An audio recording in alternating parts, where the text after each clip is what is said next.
ಇಡೀ ನಾಡಲ್ಲೇ ನಾಳೆ ಜಂಬೂ ಸವಾರಿ ನಡೆಯುತ್ತೆ ಅನ್ನೋ ನಿಟ್ಟಿನಲ್ಲಿ ಮೈಸೂರನ್ನ ಬೆರಗು ಕಣ್ಗಳಿಂದ ನೋಡ್ತಾ ಇದೆ. ಇನ್ನೊಂದು ಕಡೆಗೆ ಮೈಸೂರು ಅರಮನೆ ಆವರಣದಲ್ಲಿ ಒಂದು ಅನಾಹುತ ತಪ್ಪಿದೆ ಕೂದಲೆಳೆ ಅಂತರದಲ್ಲಿ. ಅರಮನೆ ಅಂಗಳದಲ್ಲಿ ಗಾಬರಿಯಿಂದ ಎತ್ತುಗಳು ಓಡಿತ್ತು. ಫಿರಂಗಿ ಗಾಡಿ ಎಳೆದು ದಿಕ್ಕಾಪಾಲಾಗಿ ಎತ್ತುಗಳು ಓಡಿದಂತಹ ಘಟನೆ ನಡೆದಿದೆ. ವರಹ ಗೇಟ್ ಬಳಿ ಒಳನುಗ್ಗೋದಕ್ಕೆ ಯತ್ನಿಸಿದೆ. ಕೊನೆಗೆ ಗೇಟ್ ಒಳಗೆ ನುಗ್ಗಿ ನಂತರ ಎತ್ತುಗಳು ಅಲ್ಲೇ ಸ್ಟಾಪ್ ಆಗಿದೆ. ಬಟ್ ಕೆಲ ಕಾಲ ಇದರಿಂದ ಆತಂಕದ ವಾತಾವರಣ ಕೂಡ ನಿರ್ಮಾಣ ಆಯಿತು. ಲಾಸ್ಟ್ ಇಯರ್ ಕೂಡ ಇದೇ ದಸರಾ ಹಬ್ಬದ ಸಂದರ್ಭದಲ್ಲಿ ಎರಡು ಆನೆಗಳ ನಡುವೆ ಕೂಡ ಅಂದರೆ ಹಿಂಗಾಗಿರಲಿಲ್ಲ. ಬಟ್ ಆಚೆ ಅರಮನೆ ಗೇಟ್ನಿಂದ ಆಚೆ ಬಂದಿದ್ದು ಅದೆಲ್ಲ ಪ್ಯಾನಿಕ್ ಕ್ರಿಯೇಟ್ ಆಗಿದ್ದೆಲ್ಲ ನಮಗೆ ಗೊತ್ತೇ ಇದೆ. ಈಗ ನೀವು ವಿಜುವಲ್ಸನ್ನು ಕೂಡ ನೋಡ್ತಾ ಇದ್ದೀರಾ.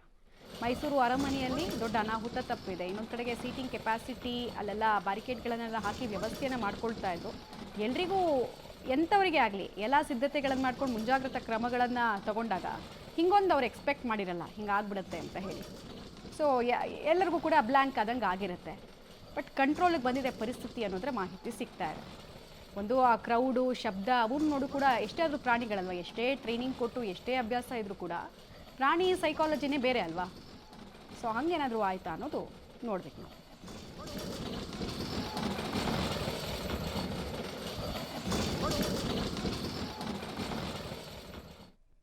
ಡೀಟೇಲ್ಸ್ ಕೊಡ್ತಾರೆ ಕೆಪಿ ನಾಗರಾಜ್. ಕೆಪಿ ನಾಗರಾಜ್, ಹೇಗಾಗಿದ್ದ ಇನ್ಸಿಡೆಂಟು? ಈಗೆಲ್ಲ ನಾರ್ಮಲ್ ಆಗಿದೆಯಾ? ಏನೇನು ಮಾಹಿತಿ ಸಿಗ್ತಾ ಇದೆ? ಇವತ್ತು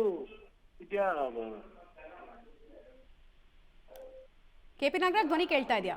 ಸರಿ ಮಮತಾ, ಇವತ್ತು ಆಯುಧ ಪೂಜೆ ಹಿನ್ನೆಲೆಯಲ್ಲಿ ಮೈಸೂರಿನ ಅರಮನೆಯ ಆವರಣದ ಒಳಭಾಗದಲ್ಲಿ ಯದುವೀರವರು ಆಯುಧ ಪೂಜೆಯನ್ನ ನೆರವೇರಿಸ್ತಾ ಇದ್ರು. ಅದಕ್ಕಿಂತ ಮುಂಚೆ ಪಿರಂಗಿ ಪೂಜೆಯನ್ನ ನೆರವೇರಿಸ್ತಾರೆ. ಮಮತಾ, ಈ ಪಿರಂಗಿ ಪೂಜೆ ಏನಕ್ಕೆ ಮಾಡ್ತಾರೆ ಅಂದ್ರೆ ಪಿರಂಗಿಯ ಅಂದ್ರೆ ನಾಳೆ ಪಿರಂಗಿಯ ಸಿಡಿಮದ್ದನ್ನು ಸಿಡಿಸಿದ ನಂತರದಲ್ಲೇನೆ ದಸರಾದ ಆರಂಭವಾಗುವಂತದ್ದು, ಜೊತೆಗೆ ಟಾರ್ಚೆಟ್ ಪರೇಡ್ ಆರಂಭವಾಗುವಂತದ್ದು ಈ ಪಿರಂಗಿಯ ಸಿಡಿಮದ್ದು ಸಿಡಿದ ನಂತರದಲ್ಲಿ. ಹೀಗಾಗಿ ಅವುಗಳಿಗೆ ಪೂಜೆಯನ್ನ ನೆರವೇರಿಸ್ತಾರೆ. ಅವುಗಳನ್ನ ಮೈಸೂರಿನ ಅರಮನೆಯಿಂದ ಬನ್ನಿ ಮಂಟಪದವರೆಗೂ ಕೂಡ ಜೋಡೆತ್ತುಗಳ ಮೂಲಕವಾಗಿ ತೆಗೆದುಕೊಂಡು ಹೋಗುವಂಥದ್ದು. ಹಾಗಾಗಿ ಆ ಜೋಡೆತ್ತುಗಳನ್ನ ಇವತ್ತು ಕೂಡ ಕರ್ಸ್ಕೊಂಡು ಬಂದಿದ್ರು.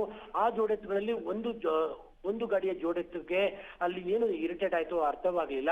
ತತ್ಕ್ಷಣದಲ್ಲೇ ಅವು ಕೂತಿದಂತಹ ರೈತನ ನಿಯಂತ್ರಣಕ್ಕೂ ಕೂಡ ಸಿಗದೆ ಇಡೀ ಅರಮನೆಯ ಆವರಣದಲ್ಲೇ ಓಡಾಡೋದಕ್ಕೆ ಶುರು ಮಾಡಿದ್ವು. ಬಟ್ ಅದೃಷ್ಟವಶಾತ್ ಯಾರಿಗೂ ಕೂಡ ಯಾವುದೇ ರೀತಿಯಾದಂತಹ ಅಪಾಯಗಳು ಕೂಡ ಆಗ್ಲಿಲ್ಲ.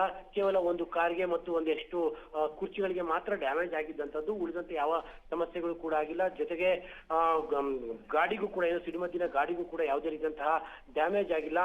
ಒಂದು ವೇಳೆ ಮಾಮೂಲಿನಂತೆ ಅತಿ ಹೆಚ್ಚಿನ ಜನ ಇದ್ಬಿಟ್ಟಿದ್ರೆ ಮಾತ್ರ ಅಲ್ಲಿ ದೊಡ್ಡ ಮಟ್ಟದ ಸಮಸ್ಯೆ ಉಂಟಾಗ್ಬಿಡ್ತಾ ಇತ್ತು.